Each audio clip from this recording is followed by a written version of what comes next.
परिषदच्या अधिकाऱ्यांचं म्हणणं आहे की आयोगाने जी आम्हाला यादी दिली त्या यादीनुसार आम्ही काम करतोय.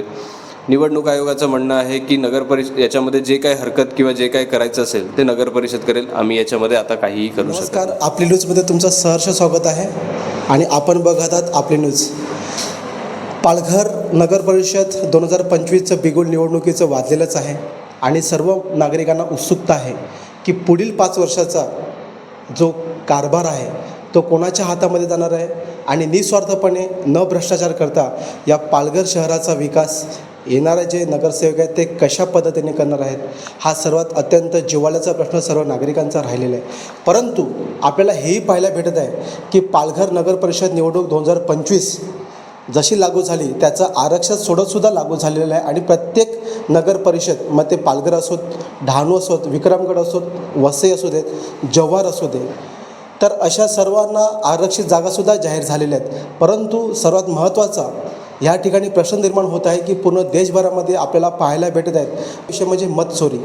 ज्या पद्धतीने निवडणूक आयोगाने आपली जी मतदानाची यादी जी जाहीर केलेली असेल त्याच्यामध्ये कुठेतरी आकडेवारीमध्ये संभ्रम निर्माण होताना दिसत आहेत आणि हाच मुद्दा या पालघरमध्ये सुद्धा आपल्याला होताना दिसत आहेत. आपल्यासोबत आहेत निशांत धोत्रे सर, जे पालघर नगर शहर अध्यक्ष आहात मनसे यांच्या वतीने. त्यांना आपण आज भेटायला आलो आहोत. आपण त्यांच्याशी आज बातचीत करूया, नक्की त्यांना काय वाटतं आणि त्यांच्याकडून ह्याबद्दल काय मत आहेत. नमस्कार सर, आपली न्यूजमध्ये तुमचं सहर्ष स्वागत आहे. सर्वप्रथम प्रश्न असा आहे की सर्वात महत्त्वाचा आणि संवेदनशील जो भारतीय संविधानानुसार सर्व नागरिकांना मतदानाचा अधिकार प्राप्त करून दिलेला आहे, परंतु हाही या ठिकाणी दिसत आहे की जो मतदान केला जातो तो त्या वॉर्डमध्ये बोगस मतदान होऊन इतर पक्षांना ह्याचा फायदा होतो. तर त्याबद्दल सर तुम्ही काय म्हणणार?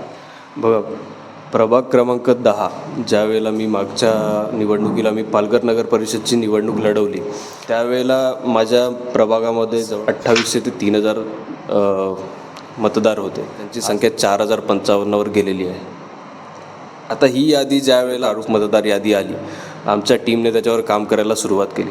त्यानंतर आमच्या निदर्शनास आलं की याच्यामध्ये बरीचशी नावं म्हणजे जी आमच्या प्रभागात राहतही नाही किंवा जे पालघरमध्ये सुद्धा कदाचित राहत नसतील अशा प्रकारची नावं यामध्ये आम्हाला आढळून आली आणि सदरविषयी आम्ही प्रांत सरांची भेट घेतली, निवडणूक आयोगाची भेट घेतली आणि पालघर नगर परिषदेच्या अधिकाऱ्यांची भेट घेतली.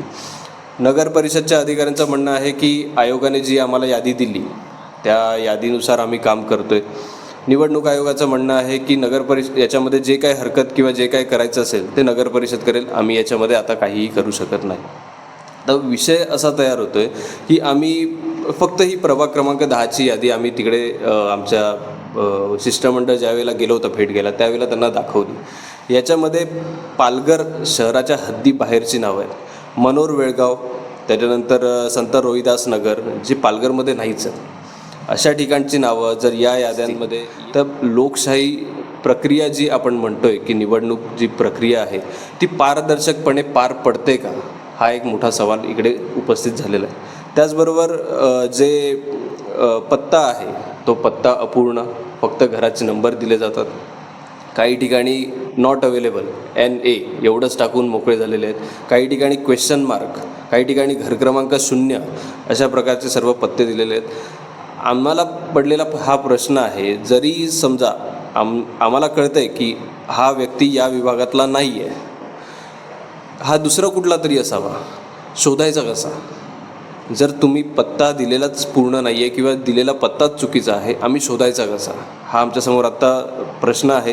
त्यासाठी आम्ही निवडणूक आयोगाला आम्ही एक मेल केला आणि हे जे पत्र आहे ते आम्ही पालघर नगर परिषदला दिलं आणि त्यांना आम्ही विनंती केली की तुमच्या वतीने सुद्धा आयोगाला एक पत्र जाऊ द्या की जो दिलेला कालावधी आहे आक्षेप घेण्यासाठीचा हा खूप कमी आहे. या सर्व त्रुटी बघता आम्हाला जो कालावधी आहे तो वाढवून द्या. सर, तुम्ही जेव्हा निवडणूक आयोगाला पत्र दिलं गेलं तर त्यांनी जो 4 दिवसाचा त्रुटी जे काय ते निदर्शनास आणून देण्यासाठी सांगितलेलं आहे, परंतु त्यावरती तुम्हाला सकारात्मक भूमिका त्यांची दिसली का?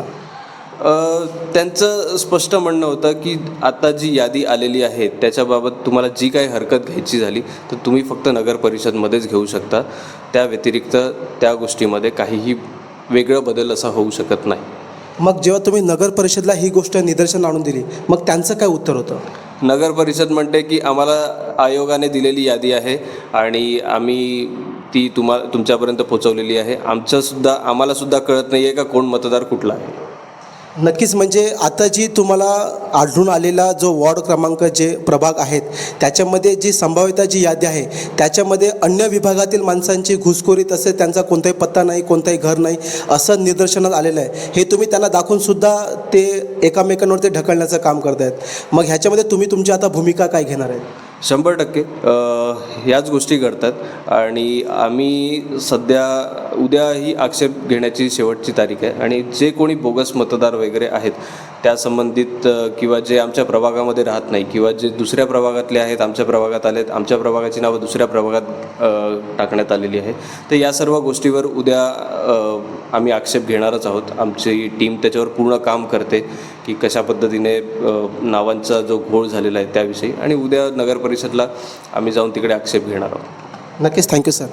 हे होते आपल्यासोबत निशांत धोत्रे सर, ज्यांनी निवडणूक आयोगाला स्पष्टता दाखवून दिलेली आहे की कुठेतरी ह्या ठिकाणी बोगस मतदानाची यादी 2025 या पालघर नगर परिषदचं जी निवडणूक होणार आहे त्याच्यामध्ये होण्याची शक्यता आहे आणि अपेक्षित असलेल्या नागरिकांना योग्य तो मतदानाचा अधिकार गाजवून आपला लोकप्रतिनिधी आपल्या 5 वर्षासाठी या नगराचा विकास करेल का ह्याकडे आपलं विशेषतः लक्ष असणार आहे.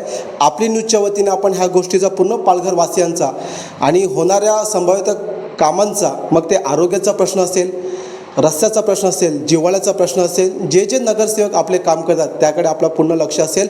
आपण जर आपल्या चॅनलला सबस्क्राईब केलं नसेल तर लगेच चॅनलला सबस्क्राईब करा आणि या पालघर नगर परिषद निवडणूक 2025चा प्रत्येक घडामोडीचा अपडेट मी तुमच्यापर्यंत पोहोचत जाईन. कॅमेरामॅन सुनील शिलारसह सिद्धेश जाधव, आपली न्यूज पालघर.